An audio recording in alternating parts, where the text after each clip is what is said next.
I returned to the coast on the kind of afternoon that makes gulls fold into themselves and fishermen swear under their breath.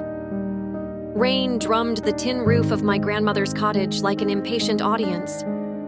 The house had been shuttered for 2 years, but salt never stops visiting. It licked the window panes, threaded the air, settled into the cushions as if home had always had a mouth and the ocean fed it. I put the kettle on, then leaned both hands on the counter while the stove clicked, found its flame. There's a spot in my chest that lights that same way. Hesitation, spark, blue crown. Whenever I think about him. My stomach still does that slow elevator drop, even though I'm supposed to be past it. You'd think the worst of it would be over once everybody else knows.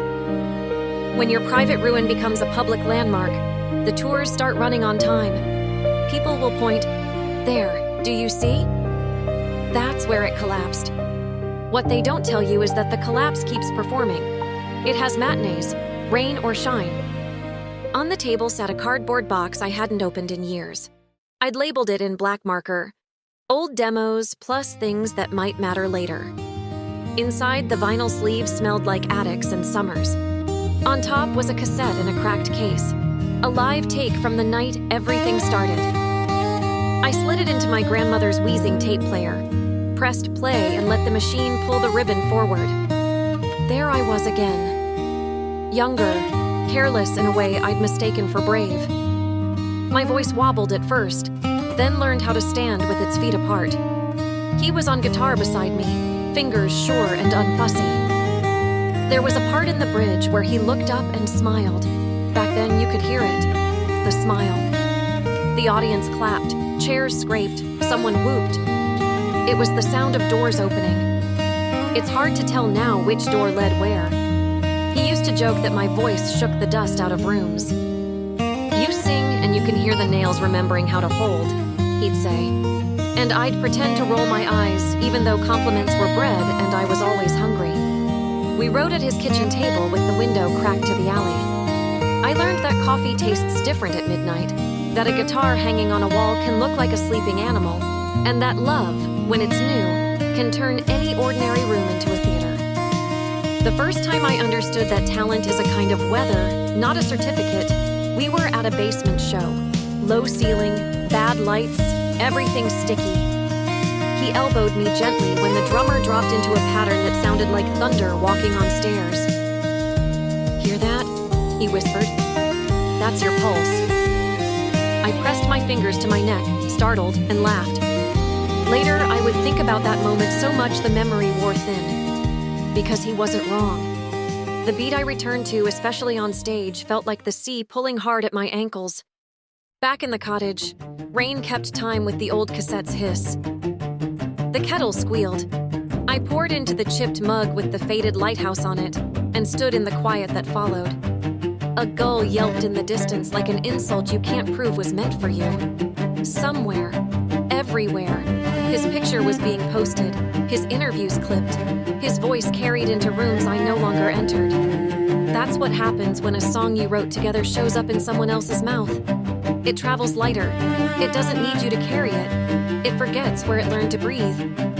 I didn't know about the contracts at first. I didn't understand how a bridge, rearranged, can become a new street. How a credit line can be erased the way a shore loses a footprint by noon. I found out the way people always find out.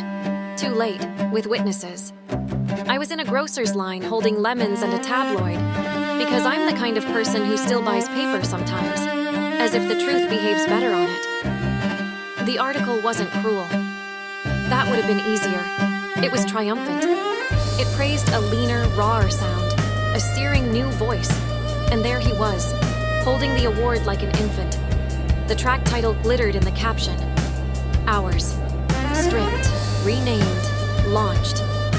I set the lemons on the conveyor and listened to how a heart can struggle without making a scene.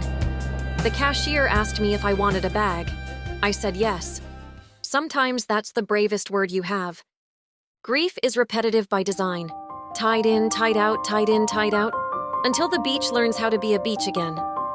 I started coming to the cottage on weekends, then weekdays, then for whole stretches where I'd look up and realize I hadn't spoken to anyone for days. I cleaned the kitchen and found a jar my grandmother had labeled with a masking tape flag. Proof that storms pass.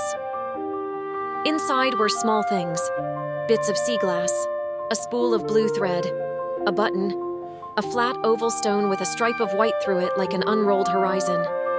I carried that jar to the table and placed it by the tape player, a strange little jury. In the evenings, I walked the breakwater toward the lighthouse. The stones were slick and arguments lived in their cracks.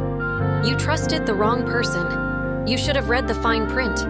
You always leave before the last chorus. The ocean hunched beside me, muscle under a blanket. Every so often a wave would hit with enough force to wobble my knees and drench my shins. I learned to laugh at that. Honest laughter, the kind you don't plan. A week into my retreat, a flyer bloomed at the community board in front of the bait shop. Open mic, Fisherman's Hall Saturday. Bring your words, your grief, your guts. Whoever wrote it had a sense of humor and a grudge against commas.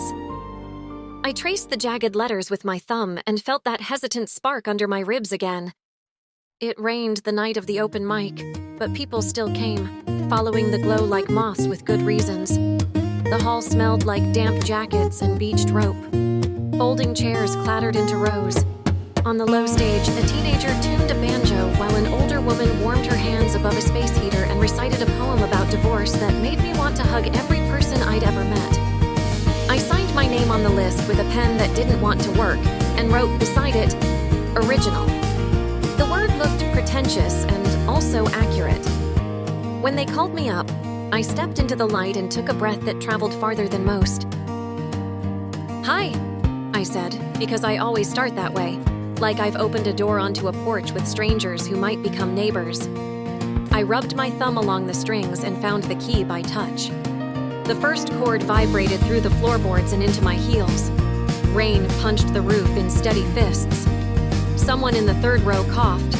Someone closer folded their arms to hold themselves together.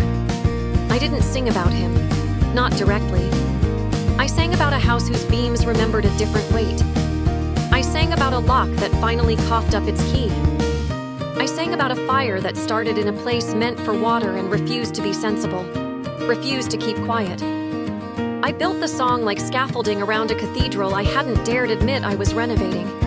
At the chorus, my foot found the stage like a drum. The room answered. It's a strange thing, to be answered. You can spend months in a conversation with your own echoes and forget that voices are contagious. That courage spreads like the warmth from someone else's hands. Halfway through, I saw my reflection in the dark window at the back. Not the girl from the cassette. Not the ghost from the grocery line. My mouth moved, and the sound that came out belonged to me right down to the last vowel. For a few measures, grief stopped its repetitive tide work. The beach stood up, a coastline with a spine. When I finished, there was that soft animal sound a room makes when people decide to clap at the same time. I bowed without thinking, then laughed at myself, and bowed again, because why not? On the way down from the stage, the woman with the divorce poem reached for my sleeve. "Good," she said simply, and the word landed inside me like a lit house seen from the road.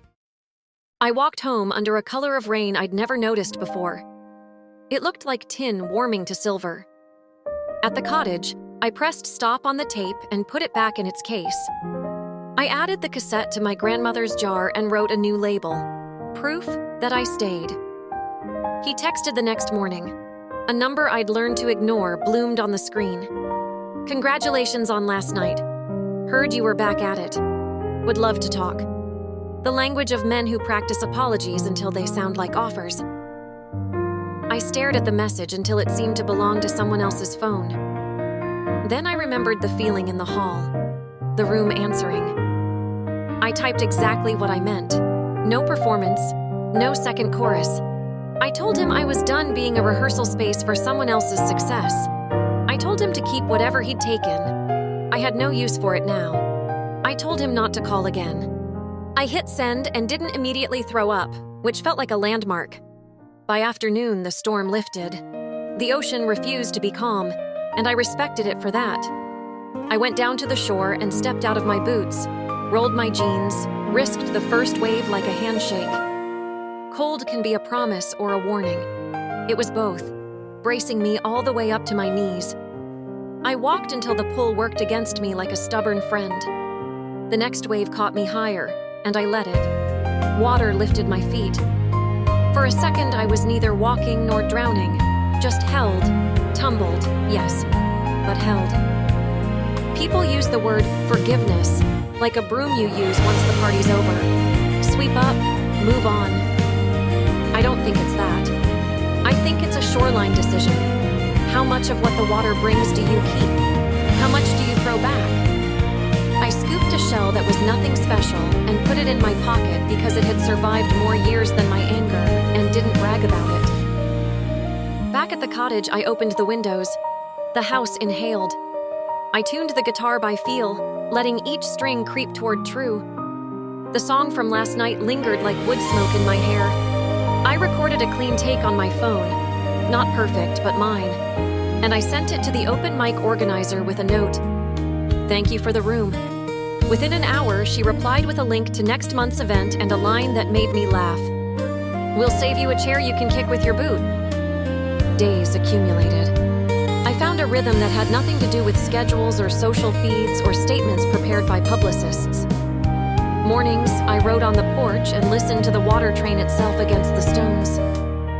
Afternoons, I repaired small things, tightened the knob on the dresser, oiled the window crank that squealed like a bad chorus, resealed the leak above the sink with the patience such tasks require. Evenings, I walked to the lighthouse and placed my hand against its flank the way you greet a horse, promising nothing I couldn't keep. News of him filtered in anyway, the way salt slips through fabric, the tour announcement, the photo with a different woman, the charitable foundation, the clever quote about authenticity. I felt a pinch sometimes, the body remembering a door it used to walk through.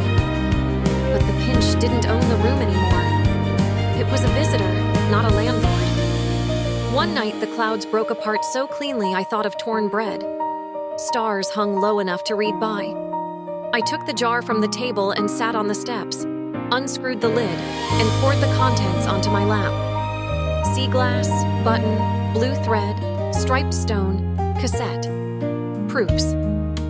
I added the shell from my pocket and, for a strange minute, pressed the warm curve of it to my ear like a child. The ocean inside wasn't an old wives' trick. It was physics, sure, but it was also testimony. Waves learning to say the right thing. Proof that I stayed, I whispered, though the jar didn't demand that I recite its title every night.